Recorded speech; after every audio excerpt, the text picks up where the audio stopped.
ಬೆಟ್ಟದಷ್ಟು ನಿರೀಕ್ಷೆ. ಯಾವುದು ಕಡಿಮೆಯಾಗುತ್ತೋ ಇನ್ಯಾವುದು ಹೆಚ್ಚಾಗುತ್ತೋ ಕೇಂದ್ರ ಸರ್ಕಾರದ ಬಜೆಟ್ ಮೇಲೆ ದೇಶದ ಜನರಿಗಿದ್ದಂತಹ ಕುತೂಹಲ ಅದು. ಹಾಗಿದ್ರೆ ಏರಿಕೆಯಾಗಿದ್ದೇನೋ, ಇಳಿಕೆ ಕಂಡಿದ್ದೇನೋ, ಬಜೆಟ್ನ ಗಾತ್ರ ಏನು, ಅದರ ಹಂಚಿಕೆಯನ್ನು ಹೇಗೆ ಮಾಡಲಾಗಿದೆ, ಬಜೆಟ್ ಬಗ್ಗೆ ಕಂಪ್ಲೀಟ್ ರಿಪೋರ್ಟ್ ಇಲ್ಲಿದೆ ನೋಡಿ.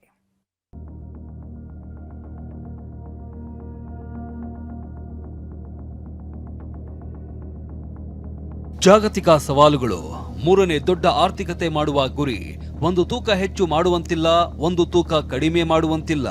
ಅಳೆದು ತೂಗಿ ಲೆಕ್ಕ ಹಾಕಿ ಮೋದಿ ಸರ್ಕಾರ ಬಜೆಟ್ ಮಂಡಿಸಿದೆ. ಭವಿಷ್ಯದ ದೂರದೃಷ್ಟಿಯಿಂದ ಹಲವು ಏರಿಳಿತಗಳಿಗೆ ಮೋದಿ ಸರ್ಕಾರ ಕೈ ಹಾಕಿದೆ. ಟ್ರಂಪ್ ಟ್ಯಾರಿಫ್ಗಳಿಗೆ ಕೌಂಟರ್ ಕೊಡುವ ಪ್ಲಾನ್, ಆಮದು ಕಸ್ಟಮ್ಸ್ ಡ್ಯೂಟಿ ವಿನಾಯಿತಿ ನೀಡಿದ ಸರ್ಕಾರ. ಅಮೆರಿಕ ಅಧ್ಯಕ್ಷ ಟ್ರಂಪ್ ತೆರಿಗೆ ಬ್ಲಾಕ್ಮೇಲ್ ನೀತಿಯಿಂದ ಭಾರತದ ಮೇಲೆ ಹಲವು ರೀತಿಯ ಟ್ಯಾರಿಫ್ಗಳನ್ನ ಹೇರಿದ್ದಾರೆ. ಇದಕ್ಕೆ ಕೌಂಟರ್ ಕೊಡೋದಕ್ಕೆ ಮೋದಿ ಸರ್ಕಾರ ಉತ್ಪಾದಕ ವಲಯಕ್ಕೆ ಭರ್ಜರಿ ಗಿಫ್ಟ್ ಅನ್ನೇ ಕೊಟ್ಟಿದೆ. ಹಲವು ರೀತಿಯ ಕಚ್ಚಾ ಆಮದು ವಸ್ತುಗಳಿಗೆ ಕಸ್ಟಮ್ಸ್ ಡ್ಯೂಟಿಯಿಂದ ವಿನಾಯಿತಿ ನೀಡಿದೆ. ಇದರ ಜೊತೆಗೆ ವೈಯಕ್ತಿಕ ಬಳಕೆಗೆ ಜನಸಾಮಾನ್ಯರು ಬಳಸುವ ಕೆಲ ವಸ್ತುಗಳ ಮೇಲೂ ಕಸ್ಟಮ್ಸ್ ಡ್ಯೂಟಿ ಇಳಿಕೆ ಮಾಡಿದೆ. ಚರ್ಮದ ಮೇಲಿನ ಆಮದು ಸುಂಕವನ್ನ ಇಳಿಸಲಾಗಿದ್ದು, ಇದರಿಂದ ಪಾದರಕ್ಷೆ ಸೇರಿದಂತೆ ಚರ್ಮದ ಉತ್ಪನ್ನಗಳು ಇಳಿಕೆಯಾಗಲಿವೆ. ಸಮುದ್ರದಲ್ಲಿ ಸಿಗುವಂತಹ ಸೀ ಫುಡ್, ಮೈಕ್ರೋ ಓವನ್ಗಳು ಕೈಗೆಟುಕಲಿವೆ. ಹಾಗೆಯೇ ಮೇಕ್ ಇನ್ ಇಂಡಿಯಾದಲ್ಲಿ ತಯಾರಾದ ಟ್ಯಾಬ್ ಮತ್ತು ಸ್ಮಾರ್ಟ್ ಫೋನ್, ಖೇಲೋ ಇಂಡಿಯಾ ಅಡಿಯಲ್ಲಿ ಕ್ರೀಡಾ ಸಾಮಗ್ರಿಗಳ ಬೆಲೆ ಇಳಿಕೆಯಾಗಲಿದೆ. ಹಾಗೆಯೇ ಬೀಡಿ, ಬ್ಯಾಟರಿ, ಬಟ್ಟೆ, ಬಯೋಗ್ಯಾಸ್, ಸಿಎನ್ಜಿ ಕೂಡ ಇಳಿಕೆಯಾಗಲಿದೆ. ಸೋಲಾರ್ ಬಿಡಿಭಾಗ, ಸೋಲಾರ್ ಪ್ಯಾನೆಲ್ ಸೇರಿದಂತೆ 17 ಔಷಧಿಗಳು, 7 ಅಪರೂಪದ ಕಾಯಿಲೆಗಳಿಗೆ ಬಳಸುವ ಔಷಧಗಳ ಬೆಲೆಯನ್ನ ಇಳಿಸಲಾಗಿದೆ. ಹಾಗೆಯೇ ವೈಯಕ್ತಿಕ ಬಳಕೆಗೆ ವಿದೇಶದಿಂದ ಆಮದು ಮಾಡಿಕೊಳ್ಳುವ ಎಲ್ಲಾ ಸರಕುಗಳ ಮೇಲಿನ ಸುಂಕವನ್ನ 20ರಿಂದ 10ಕ್ಕೆ ಇಳಿಸಲಾಗಿದೆ. ಇನ್ನು ವಿದೇಶಿ ಪ್ರಯಾಣ, ವಿದೇಶಿ ವ್ಯಾಸಂಗದ ವೆಚ್ಚವನ್ನ ತಗ್ಗಿಸೋದಕ್ಕೆ ಬಜೆಟ್ನಲ್ಲಿ ಆದ್ಯತೆ ನೀಡಲಾಗಿದೆ. ಇದಷ್ಟೇ ಅಲ್ಲ, ಅನಿವಾಸಿ ಭಾರತೀಯರಿಗೂ ನಿರ್ಮಲಾ ಸೀತಾರಾಮನ್ ಹಲವು ಉಡುಗೊರೆಗಳನ್ನ ಕೊಟ್ಟಿದ್ದಾರೆ. ಶಿಕ್ಷಣ ಮತ್ತು ಆರೋಗ್ಯ ಕ್ಷೇತ್ರದಲ್ಲಿ ಇಷ್ಟು ದಿನ ಇದ್ದ ಟಿಸಿಎಸ್ ಅಂದ್ರೆ ಮೂಲ ತೆರಿಗೆ ಸಂಗ್ರಹವನ್ನ 5% 2% ಇಳಿಸಲಾಗಿದೆ. ಅಲ್ಲದೆ ವಿದೇಶ ಯಾತ್ರೆಗಳ ಟಿಸಿಎಸ್ ಅನ್ನು ಕೂಡ 2% ಇಳಿಕೆ ಮಾಡಲಾಗಿದೆ. ಅನಿವಾಸಿ ಭಾರತೀಯರ ಮೇಲೆ ಟಿಡಿಎಸ್ ಕಡಿತಗೊಳಿಸಲಾಗಿದೆ. ಇನ್ನು ವಿದೇಶದಲ್ಲಿನ ಆಸ್ತಿ ಘೋಷಣೆ 6 ತಿಂಗಳ ಅವಕಾಶ ನೀಡಲಾಗಿದ್ದು, ಭಾರತದಲ್ಲಿ ವಾಸಿಸುವ ವಿದೇಶಿ ಪ್ರಜೆಗಳಿಗೆ ತೆರಿಗೆ ವಿನಾಯಿತಿ ಘೋಷಿಸಲಾಗಿದೆ.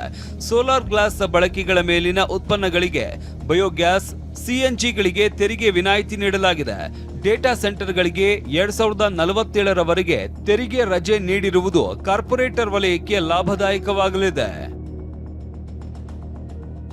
ಆದಾಯ ತೆರಿಗೆಯಲ್ಲಿ ಇಲ್ಲ ಯಾವುದೇ ಬದಲಾವಣೆ. ಕಳೆದ ಬಾರಿ ಬಜೆಟ್ನಲ್ಲಿ 12 ಲಕ್ಷ ರೂಪಾಯಿವರೆಗಿನ ಆದಾಯದವರೆಗೆ ಶೂನ್ಯ ತೆರಿಗೆ ಘೋಷಿಸಲಾಗಿತ್ತು. ಆದರೆ ಈ ಬಾರಿ ಆದಾಯ ತೆರಿಗೆಯಲ್ಲಿ ಯಾವುದೇ ಬದಲಾವಣೆ ಮಾಡದೆ ಯಥಾಸ್ಥಿತಿ ಮುಂದುವರೆಸಿದ್ದಾರೆ. ಏಪ್ರಿಲ್ 1ರಿಂದ ನೂತನ ಆದಾಯ ತೆರಿಗೆ ನೀತಿ ಜಾರಿಯಾಗಲಿದ್ದು, ಐಟಿ ರಿಟರ್ನ್ಸ್ ಸಲ್ಲಿಕೆಗೆ ಜುಲೈ 31ರವರೆಗೂ ಅವಕಾಶ ನೀಡಲಾಗಿದೆ. ಅಲ್ಲದೆ ಇನ್ಮುಂದೆ ಅಪಘಾತ ಪರಿಹಾರ ವಿಮೆ ಹಣಕ್ಕೆ ತೆರಿಗೆ ಇಲ್ಲ. ಇಳಿಕೆ ಮಾಡಿರೋದು ಮಾತ್ರವಲ್ಲ, ಹಲವು ವಸ್ತುಗಳ ಬೆಲೆ ಕೂಡ ಏರಿಕೆ ಮಾಡಲಾಗಿದೆ. ಯಾವುದಕ್ಕೆಲ್ಲ ಬರೆ ಹಾಕಿದ್ದಾರೆ ಅಂತ ನೋಡೋದಾದ್ರೆ, ಬಿಡಿ ರೇಟ್ ಇಳಿಸಿರುವ ಕೇಂದ್ರ ಸರ್ಕಾರ ಸಿಗರೇಟ್ ಬೆಲೆ ಹೆಚ್ಚಿಸಿದೆ. ಹಾಗೆ ಪಾನ್ ಮಸಾಲ, ಆಮದಾಗುವ ಮದ್ಯದ ಮೇಲೆ 40% ಸೆಸ್ ಹಾಕುವ ಸಾಧ್ಯತೆ ಇದೆ. ಇನ್ನು ಲಕ್ಸುರಿ ವಾಚ್, ಖನಿಜ, ಕಬ್ಬಿಣದ ಅದಿರು, ಕಲ್ಲಿದ್ದಲು, ವಿಡಿಯೋ ಗೇಮ್, ಸಾಫ್ಟ್ವೇರ್, ಛತ್ರಿ ಮತ್ತು ಡಿಜಿಟಲ್ ಕ್ಯಾಮೆರಾಗಳು ಬೆಲೆ ಏರಿಕೆಯಾಗಲಿವೆ. ಹಾಗಾದ್ರೆ 40% ತೆರಿಗೆ ಹಾಕಿದ್ರೆ ಯಾವ ಸಿಗರೇಟ್ ಎಷ್ಟು ಹೆಚ್ಚಾಗಬಹುದು ಅಂತ ಅಂದಾಜಿಸೋದಾದ್ರೆ, ಯಾವುದೇ ಫಿಲ್ಟರ್ ಇಲ್ಲದ 65 ಮಿಲಿಮೀಟರ್ ಉದ್ದದ ಸಿಗರೇಟ್ಗೆ ₹2.5 ಹೆಚ್ಚಳವಾಗುವ ಸಾಧ್ಯತೆ ಇದೆ. ಹಾಗೆಯೇ ಸಣ್ಣ ಫಿಲ್ಟರ್ ಇರುವ ಸಿಗರೇಟ್ ₹2.10 ಏರಿಕೆಯಾಗಬಹುದು. 65ರಿಂದ 70 ಮಿಲಿಮೀಟರ್ ಉದ್ದದ ಸಿಗರೇಟ್ಗೆ ₹3.60 ₹4 ಹೆಚ್ಚಳವಾಗಬಹುದು. 70ರಿಂದ 75 ಮಿಲಿಮೀಟರ್ ಉದ್ದದ ಸಿಗರೇಟ್ಗೆ ₹5.40 ಹೆಚ್ಚಳವಾಗಬಹುದು. ವಿಶೇಷ ವಿನ್ಯಾಸದ ಸಿಗರೇಟ್ ಕೂಡ ಬರೋಬ್ಬರಿ ₹8.50 ಹೆಚ್ಚಳವಾಗುವ ಸಾಧ್ಯತೆ ಇದೆ. ಬಜೆಟ್ನ ಗಾತ್ರ 53 ಲಕ್ಷ ಕೋಟಿಯಷ್ಟು ತಲುಪಿದ್ದು ಅಭಿವೃದ್ಧಿ, ಮೂಲಸೌಕರ್ಯ 2047ರ ವಿಕಸಿತ ಭಾರತ ನಿರ್ಮಾಣ ಗುರಿ ಸಾಧಿಸುವುದಕ್ಕೆ ಬಜೆಟ್ನಲ್ಲಿ ಒತ್ತು ನೀಡಲಾಗಿದೆ. ಹರೀಶ್, ಟಿವಿ9 ಬೆಂಗಳೂರು.